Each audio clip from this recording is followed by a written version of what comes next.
Assalamualaikum warahmatullahi wabarakatuh. Perkenalkan, nama saya Laili Fajriah dari kelas MA 20C08 akan mempresentasikan hasil tugas 3 mengenai hipotesis dan uji hipotesis. Pengertian hipotesis. Hipotesis berasal dari penggalan kata hypo yang artinya di bawah dan tesa yang artinya kebenaran. Jadi, hipotesis adalah dugaan atau jawaban sementara yang kita tentukan untuk dibuktikan kebenarannya. Cara membuktikan kebenaran dari hipotesis adalah dengan melakukan penelitian.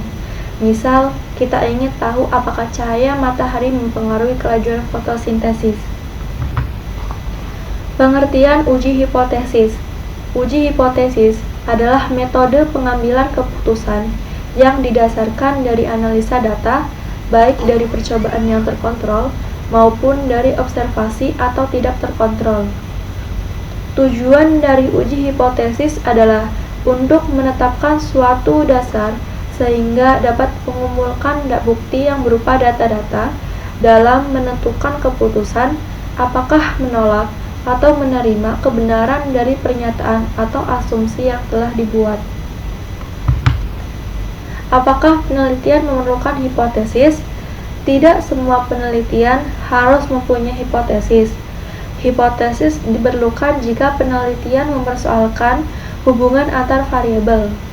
Penelitian eksploratif atau penelitian yang bersifat menjelajah, dan penelitian deskriptif atau penelitian yang bersifat menggambarkan tidak memerlukan hipotesis karena tujuannya tidak menguji hipotesis, akan tetapi menjawab masalah penelitian.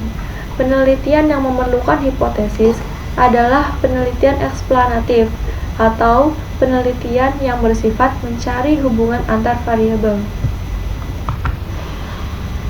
Apa dasar yang digunakan untuk merumuskan hipotesis?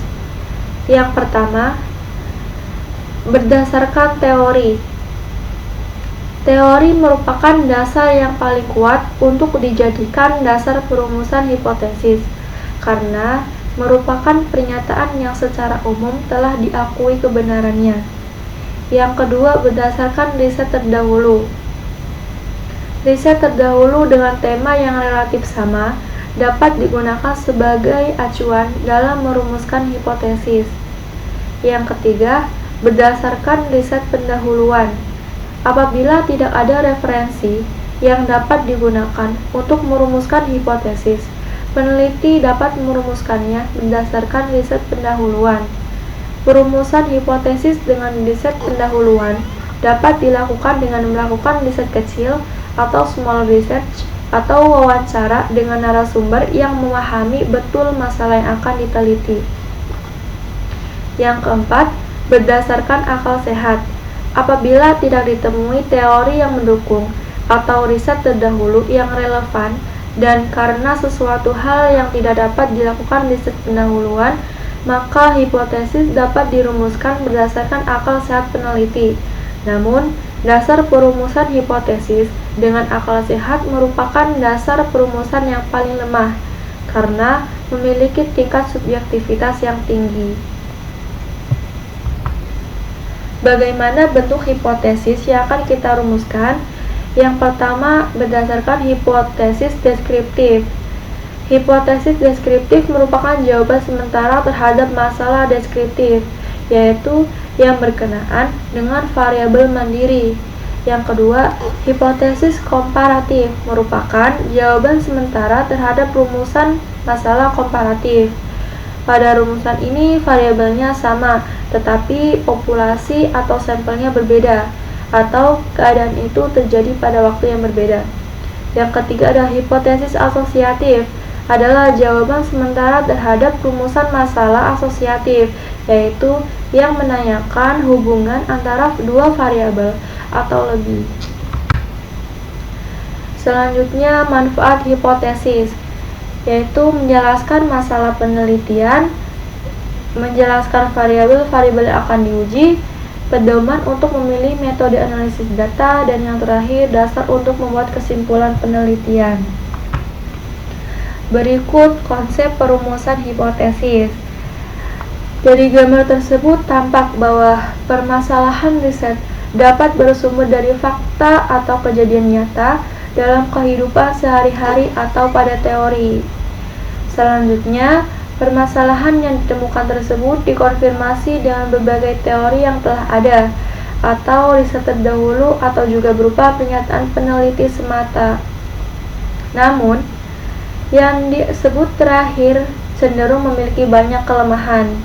Kemudian, permasalahan yang diangkat dipadukan dengan teori sebagai dasar merumuskan hipotesis riset. Setelah hipotesis dirumuskan, langkah selanjutnya adalah menyusun instrumen riset. Termasuk dalam tahapan ini adalah menentukan variabel-variabel riset yang akan digunakan untuk mendukung riset, jenis data yang dibutuhkan, dan bagaimana riset akan diperoleh. Ciri-ciri hipotesis yang baik. Yang pertama, dinyatakan dalam kalimat yang tegas. Yang kedua, dapat diuji secara alamiah. Dan yang ketiga, dasar dalam merumuskan hipotesis kuat. Fungsi hipotesis. Yang pertama, untuk menguji kebenaran suatu teori. Yang kedua, memberikan gagasan baru untuk mengembangkan suatu teori. Dan yang terakhir, memperluas pengetahuan peneliti mengenai suatu gejala yang sedang dipelajari. Jenis kesalahan yang dilakukan peneliti. Yang pertama, menolak hipotesis yang seharusnya diterima. Kesalahan ini disebut sebagai kesalahan alfa atau A. Penerima hipotesis yang seharusnya ditolak. Kesalahan ini disebut sebagai kesalahan beta atau B. Berikut 5 langkah uji hipotesis.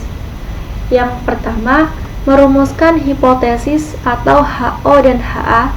Yang kedua, menentukan batas kritis alfa dB. Yang ketiga, menentukan nilai hitung atau nilai statistik. Yang keempat, pengambilan keputusan. Dan yang terakhir, membuat kesimpulan. Selanjutnya, tipe kesalahan dalam uji hipotesis. Yang pertama, kesalahan tipe 1. Besarnya peluang menolak hipotesis yang seharusnya diterima. Besarnya kesalahan tipe 1 adalah alfa.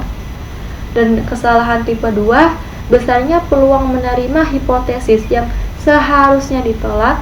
Besarnya kesalahan tipe 2 adalah 1 min alfa sama dengan B. Berikut contoh rumusan hipotesis. Yang pertama, sebuah perusahaan rokok menyatakan bahwa upah rata-rata per minggu karyawannya adalah Rp180.000.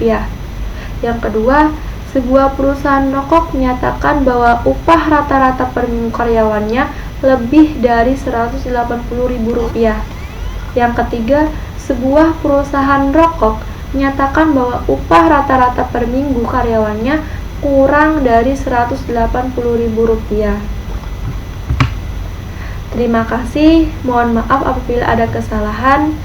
Wassalamualaikum warahmatullahi wabarakatuh.